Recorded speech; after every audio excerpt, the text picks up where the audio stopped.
Tensions are mounting at the border between China and India, as at least 20 Indian soldiers have been confirmed dead over the past few days. What has caused this conflict? Let's find out in this episode of The Brief.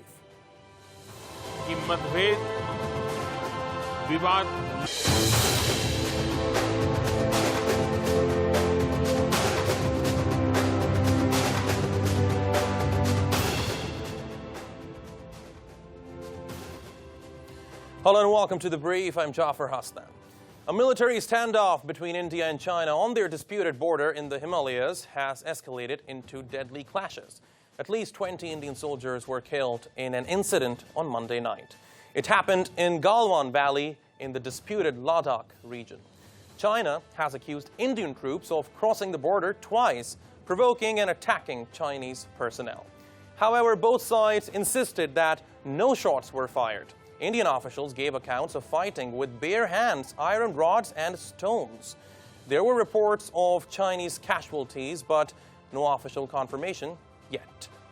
Military officials from both countries later met to defuse the situation. China's Global Times has warned that India could face military pressure not only from China, but also from Pakistan or even Nepal if tensions along the border continue to escalate. The Chinese media outlet underlined that Pakistan is a reliable strategic partner of China, and Nepal also has close ties with China, and both of them are key partners under the China proposed Belt and Road Initiative. So why are these nuclear-armed neighbors fighting over a territory in a high altitude and largely uninhabited region? Why does the region matter, and how dangerous could this be? Should their neighbor country Pakistan also be concerned or not? We will discuss this and more in this episode of The Brief. But first, in order to set up the discussion for today, let's have a look at this report. Troops remained on alert at the Galwan Valley in the western Himalayas on Thursday, 3 days after clashes which saw 20 Indian soldiers killed on the country's border with China. China has not given details of any deaths or injuries among its troops. India will take part in a trilateral meeting with Russia and China next week, the country's foreign ministry said on Thursday, with the foreign minister to attend virtually on June 23. In Beijing, Foreign Ministry spokesman Zhao Lijian said for the second day that the situation is stable and controllable, but that's done little to quell anger across the border. In Kolkata, protesters burnt portraits and effigies of Xi Jinping. Chinese products should be shunned, said this demonstrator. A view mirrored by hardline nationalist groups with ties to Prime Minister Narendra Modi's BJP party, who have stepped up calls for a boycott of Chinese goods and a cancellation of contracts with Chinese firms. Funerals were also held Thursday for some of the slain soldiers. In the southern town of Suriapet, dozens of mourners paid their respects and lay wreaths at the coffin of Army Colonel B. Santosh Babu.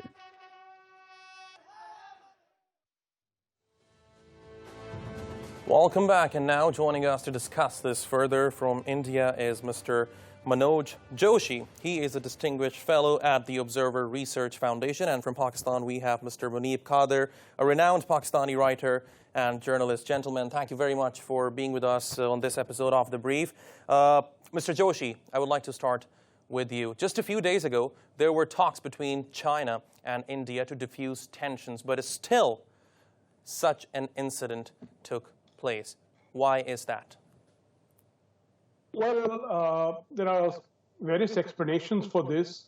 On Saturday, our army chief had announced that a disengagement process had begun, and it was beginning from the Galwan Valley. And then on Monday night, this incident has happened. So I'm inclined to think that there was some kind of local factors, meaning a local situation got out of hand and created this problem. Okay. Now, Muneeb, coming to you. Yes. How is Pakistan reacting to this latest escalation of tension between India and China? See, the thing is that there have been a lot of tensions with Pakistan that India has had in the recent times and for decades now. It's only that, now that India's tensions with Nepal and particularly China now are coming to the fore, I believe that there is a sense in the region and India's neighboring countries, actually, that there are expansionist policies that India has in mind. You see, there are a lot of conflicting reports coming in from both the Indian and Chinese side as far as this skirmish or this clash on the night of 15th May is concerned. On the one hand, you've got India claiming that, yes, they have lost 20 of their soldiers, but they are also claiming that they have killed around 43 soldiers on the Chinese side, which remains to be unfounded. And so there is a sentiment in Pakistan that the Indian side is doing exactly what they have been doing in relation to, their disputes with Pakistan, most notably the Balakot strike that India had been talking about, that they had, annihilated some supposed extremist camps in Balakot where there was no such evidence for them to boast of. In a similar fashion, there has been no official confirmation from the Chinese side. There has been no photographic or documentary evidence that 43 Chinese soldiers have been killed. There's only confirmation of the 20 soldiers having lost their lives in India. But like I said, this is a very dangerous trend brewing. I think that it's a very alarming situation, not just for the region, but also for the world, especially when we are all fighting this collective war on a global pandemic. So in this situation, when you've got two nuclear-armed countries, both going against one another, and these disputes which haven't been resolved for decades now, I remember the Indo-Sino War, 1962, and that was when the line of actual control was decided upon. Now that, this demarcation between the Chinese and the Indian border in the Ladakh region along the Himalayan area, when it has not been agreed upon, and again, India's borders with Nepal have also not been agreed upon. There are disputes that India has with each of its neighbors, and of course, the LOC with Pakistan. One really feels that what is it about India that there is such an unsettled air as to where the line of demarcation lies between its neighbors and itself. This is brewing a lot of tension for the region, and the root cause is unfortunately the same. India, but also the extremely inflammatory rhetoric coming in from the Indian state machinery, the BJP-led nationalist government. This is a very dangerous development. Indeed, a dangerous development. Now, Mr. Joshi, let me come to you. Under the premiership of Prime Minister Narendra Modi, India has started to become increasingly hostile towards its neighbor. Last year, we saw a dramatic escalation of tensions between India and Pakistan. Last year, in August, India unilaterally revoked Article 370. Then tensions with Bangladesh over Rohingya refugees, and more recently, tensions with Nepal and China. Why is that? What is happening? Well, I think when it comes to Pakistan, the answer is obvious. Pakistani state supports terrorism. In India, they send in proxy. We've got thousands of them over the past decades. So with Pakistan, I think the things are pretty obvious. When they are sending terrorists and proxy warriors to attack us surreptitiously, obviously there are going to be tensions. With regard to Bangladesh, I'm not so sure that those kind of tensions really exist, meaning the Rohingya. We are not directly involved in the Rohingya thing. That's between Bangladesh and Myanmar. There are some Rohingya refugees in India, but that really has nothing to do with Bangladesh. And as far as Nepal is concerned, yes, a situation has developed with Nepal. In fact, I come from the very region where Nepal is claiming those territories. I'm not going to claim just because I am from the region that Nepal is wrong. I think both India and Nepal could have very easily resolved this. We had a border problem with Bangladesh on the maritime boundary, and we got international arbitration, and it was resolved in Bangladesh's favor, and we accepted it. I think we could have done something similar in the case of Nepal. Unfortunately, that was not done. Okay, now, Muneeb, before we move forward, I would like you to respond to Mr. Joshi's claim that Pakistan is supporting terrorism in India. Unfortunately, this claim still remains to be unfounded. In the last, I'll say, let's start from 2016 at the very least, ever since there have been claims by the Indian side that Pakistan is trespassing upon India's sovereignty. But again, I'm calling them unfounded because where is the evidence for it? They keep on saying that there was a surgical strike and the Pakistani side has been denying it for the simple reason that some concrete evidence is yet to be forthcoming. On the other hand, if you talk about the Pulwama incident in 2019, there again remains to be no, substantiation of the claims that the Indian side has made. What is very clear, although, is that there has been, unfortunately, a lot of unrest that has been created from external forces at play in Pakistan. And especially what I find really alarming is that you just turn on any Indian news channel and you've got panelists, people like Major Gaurav, and they proudly claim that they have got contacts of miscreants and insurgents who are in Pakistan on his mobile phone. He himself admits that, and 2 days down the line, or 1 day down the line, actually, there is an extremely unfortunate incident which takes place in Balochistan, where so many of our officers lose their lives. They are martyred. Now, who does that point to? And of course, the Kulbhushan Jadhav matter went all the way up to the International Court of Justice. I mean, the world is witness to it. All that I believe is that if two neighboring countries feel that there is a trust deficit and perhaps there's suspicions, which in Pakistani side, I can tell you is a total belief that, each is posing threat to one another's sovereignty. How about one starts a dialogue? Is that not what the PTI government has been insisting upon ever since it assumed office in 2018? And so that is one area where I do not disagree with the government at all. I think they're absolutely right.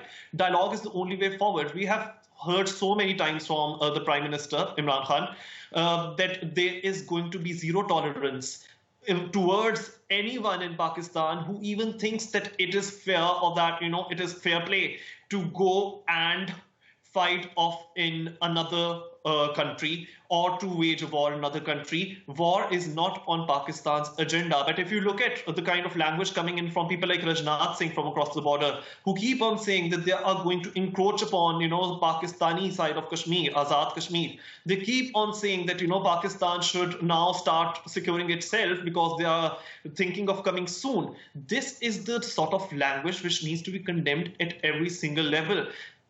I mean, on the other hand, my Indian counterpart, he just mentioned tensions with Nepal. I'm again asking the same question to which I need an answer. What is it about the Indian state that they have such unresolved disputes with their neighbors? Now, in Nepal, I think undauntedly they have went ahead. They haven't given into any bullying coming in from the Indian state, and they have released a new map. The parliament in Nepal has approved a new map showing Kalapani Lipu Lake and the Limpiadhura territories as integral parts of Nepal. Now, when this gentleman says that with Nepal, they look forward to having a dialogue, and towards Pakistan, they are always waging this false war. False, I'm saying, because there is as yet no evidence that they have done what they claim to have done with respect to the surgical strike of Balakot. Why just not enter into dialogue when Pakistan is ready? Because if you do not enter in dialogue, I think you are yourself creating trouble and you're allowing non-state actors to take the center stage, which is extremely dangerous. And in the end, you cannot win it on Pakistan. Okay. Now, Mr. Joshi, coming back to you, there are many key stakeholders when we talk about Kashmir. Don't you think the latest escalation of tensions between India and China have reinforced the ties between Pakistan and China, which could pose a threat to India, isn't it? Not really. I don't think that. I think whatever is there is already there. I don't think any additional threat has been posed. In my view, if India gets into a conflict with Pakistan, China is unlikely to participate.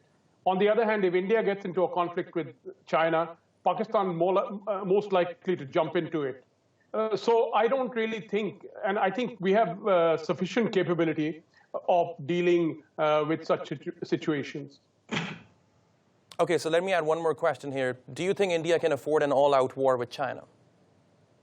Obviously not. I'm saying we are two nuclear powers here, meaning the very word of all-out war, by definition, is something which would destroy both countries completely, meaning destroy them so thoroughly that they will not exist as civilized countries anymore.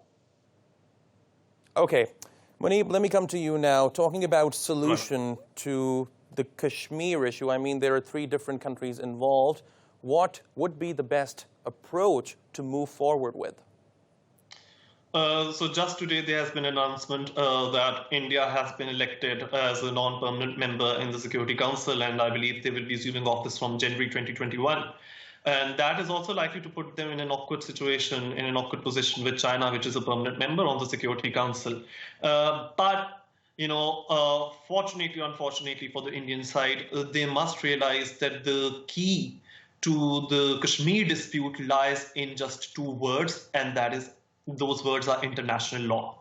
You just cannot keep on resorting to incendiary language, inflammatory language, keep on talking about waging war when you yourself have shown that you are not capable enough to, mount up a strong response. What with, what has happened with China recently, the border skirmishes, and this event which has unfolded between the nights of 15th and 16th May.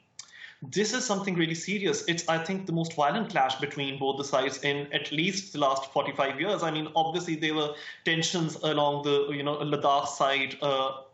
In 2017, there was a dispute over Doklam region.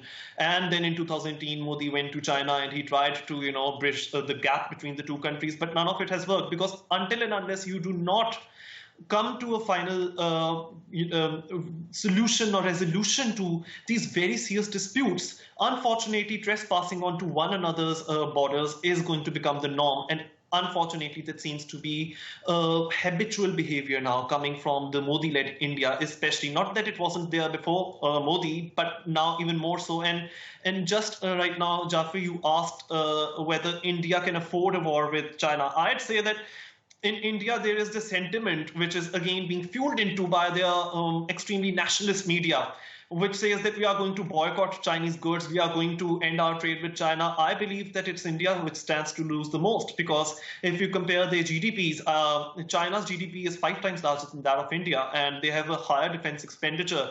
There have been fire drills going on at the same border, the same area bordering Ladakh and the Galwan Valley. Which shows the might of the Chinese army, of the People's Liberation Army. I believe that we also need to keep in mind that in a lot of India's industry, especially the pharmaceutical industry, will take a huge blow if they were to enter into a trade war, let alone a military war with China, when their pharmaceutical industry is completely reliant on Chinese imports, the raw materials that come in from China. So there are so many factors in play, and perhaps that explains why Narendra Modi had gone into silence for 2 days.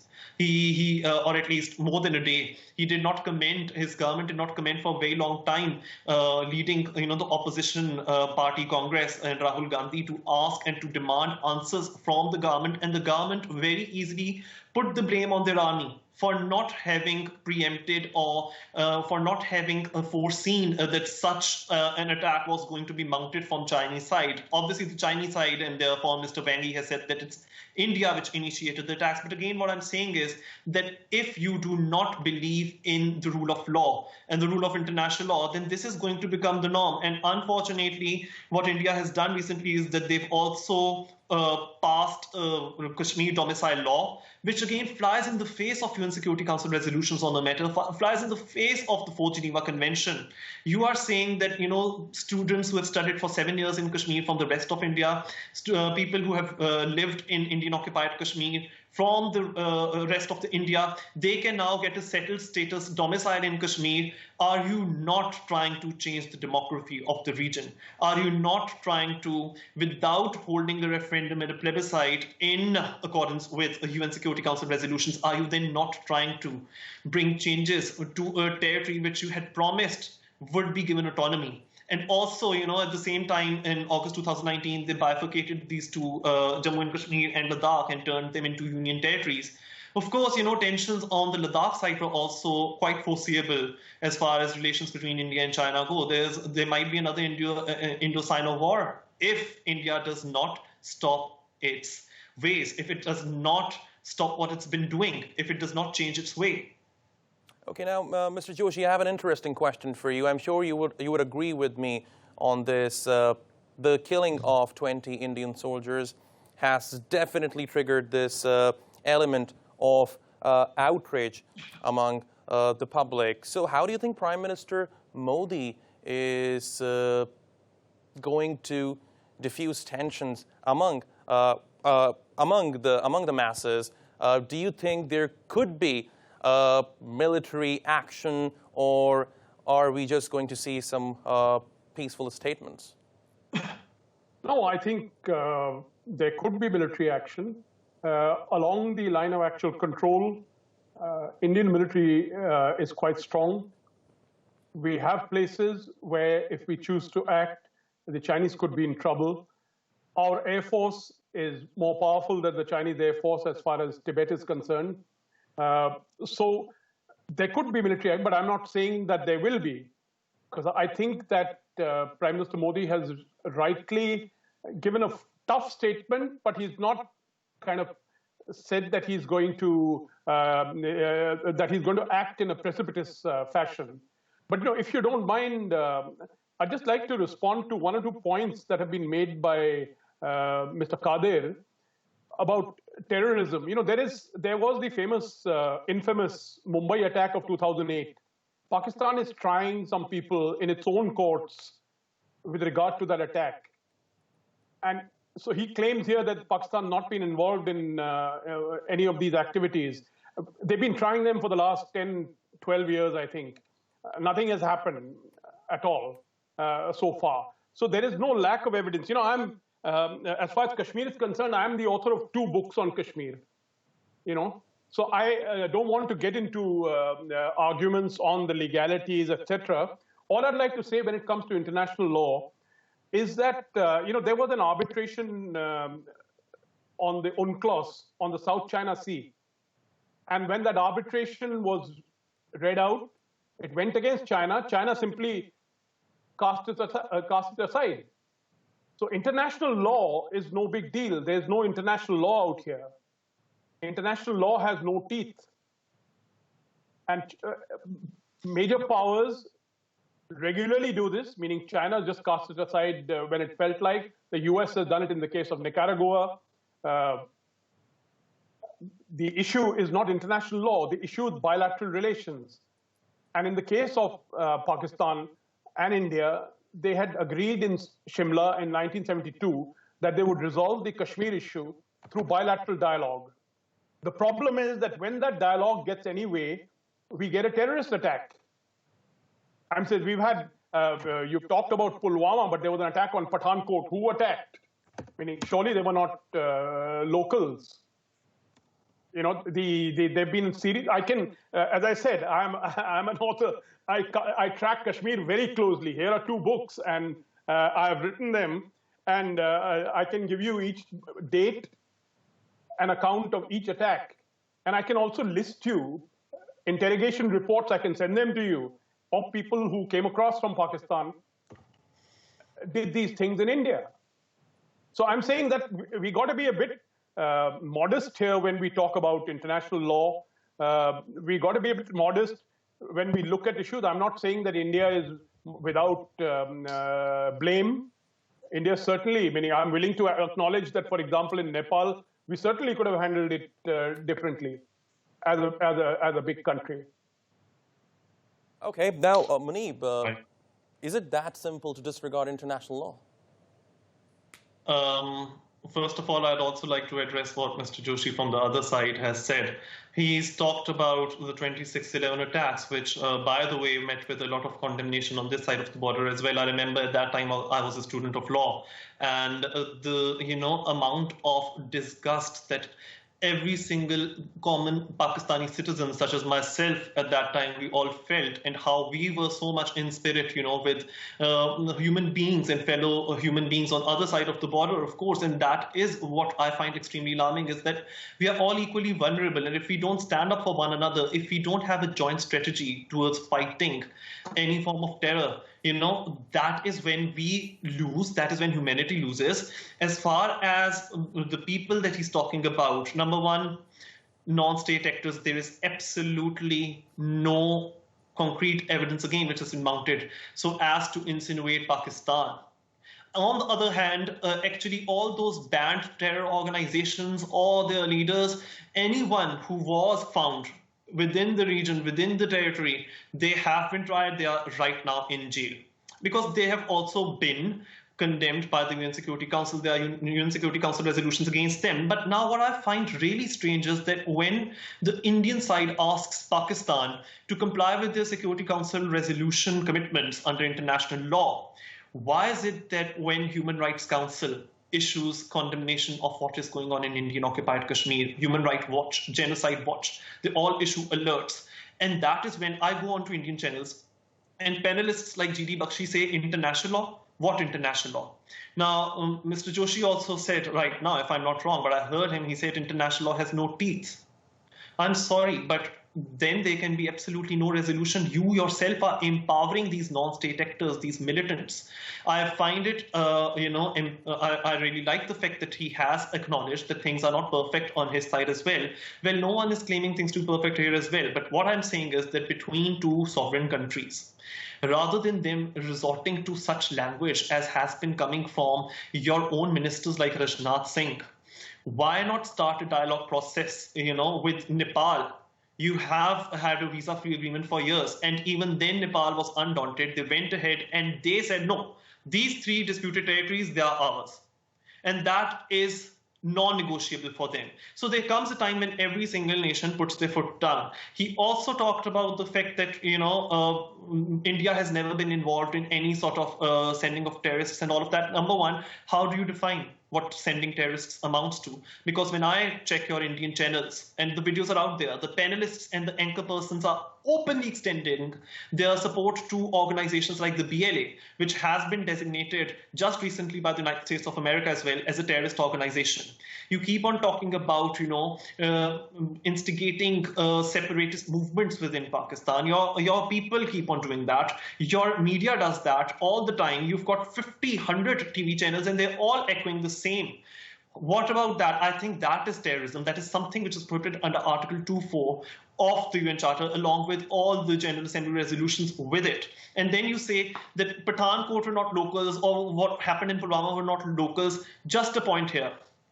Just recently, Riaz Naiku's assassination in last month, that has led to such an outrage in Kashmir. Now, that has nothing in Indian occupied Kashmir. That has nothing to do with Pakistan. There was a mathematics professor. He turned towards militancy because prior to that, in 2012, one reads on Al Jazeera, on all these leading news outlets, international news outlets, that 100 people had been assassinated in broad daylight. They had been martyred and they had been killed by the Indian troops. And that turned normal people into militants as well. And when Raz Naiku has been killed, he has been assassinated, that has led further unrest in the occupied Kashmir Valley. What with, pellet guns being fired, even when the world is fighting a pandemic, like I said, that is what happened in broad daylight in May. And actually in capturing Raz Naiku, Indian troops blasted 2 civilian homes with explosives. Now, when you are instigating the locals living there, and then you say, no, it's not the locals, it's some alien foreign forces that have come here.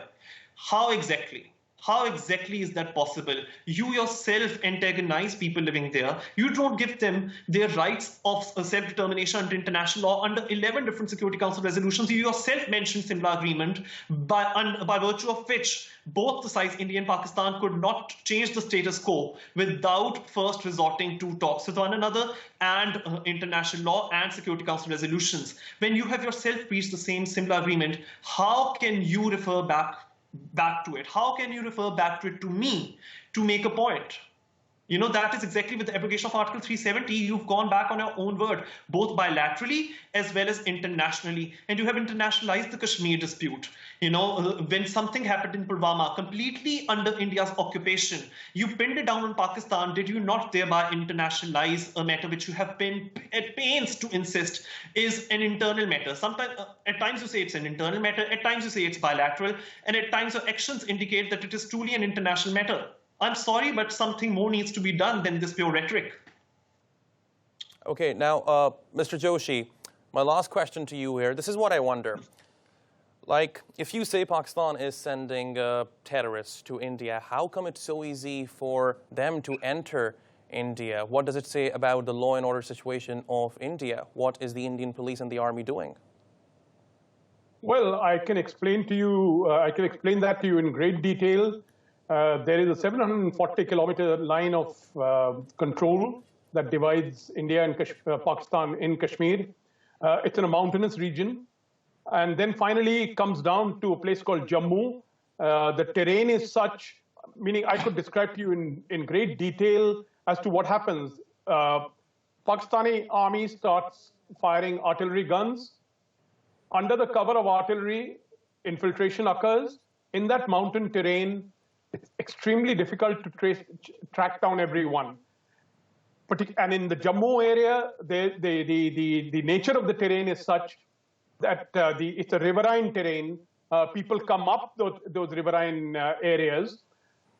That's the second way. Third way is people come via Nepal or they come via Bangladesh. So there are all sorts of means through which people have been coming. Meaning, as I said, I'm the author of 2 books. Mr. Masood Azhar, who is now a UN-designated terrorist, he came to India on a Portuguese passport via Bangladesh. And he landed up in Kashmir, where he was arrested. And then we were forced to release him because his associates had hijacked a passenger aircraft in India. So what I'm trying to say is that I can give you in great detail, meaning there's reams and reams and reams of stuff on how this happens.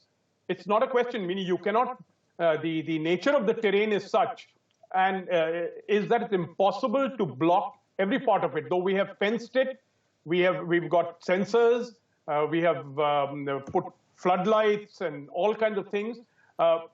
We have reduced, I must say, a lot of the traffic has been reduced. Weapons are not coming in as they used to in the past. That's certainly true.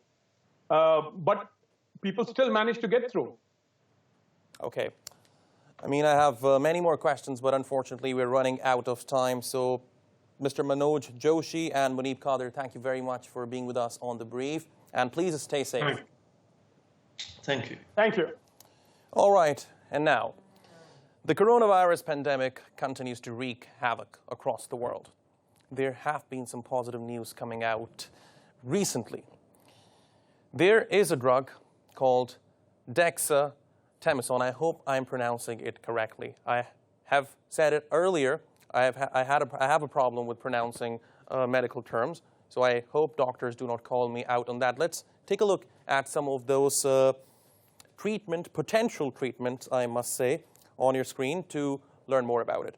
Now, as you see right behind me on the graphics here, there are different drugs which have been used to treat COVID-19 patients. The first and foremost, hydroxychloroquine, the one touted by President Donald Trump. In fact, on some occasions, he said that he himself is taking this drug, but scientists and experts have now established that hydroxychloroquine has more disadvantages than advantages, and it can cause heart problems, and in some cases it can lead to fatalities. Now, remdesivir. Now, this is one of the drugs which has proven to decrease the time a COVID-19 patient is spent in a hospital. With the help of a clinical trial, we learned that remdesivir is efficient, but of course it does not help with mortality. Which drug helps with mortality? This one, dexamethasone. Now, it's a low-dose steroid treatment widely available in many other countries, in fact, in developed nations as well, at a lower cost. It cuts the risk of death by a third for patients on ventilators and a fifth for those on oxygen. This is indeed a positive development. This is something we were hoping to hear for months. Now, it has been used since 1960s to treat arthritis and asthma. It's cheap and widely available. So let's hope scientists and experts keep on coming with such drugs. And like I have always said, I am hopeful this pandemic will be over soon. But I would like to mention, people should not go out and buy it to take at home. This drug, dexamethasone, should not and cannot be used for mild and moderate cases of COVID-19. It's always good to consult your doctor before taking any medication. On that note, we will continue with our special transmission of the coronavirus pandemic. Before I close this program, I would just like to say my heart goes out to all those families who have lost their loved ones in this pandemic. And I would just like to thank once again all the medical workers who are fighting coronavirus on the front lines across the world.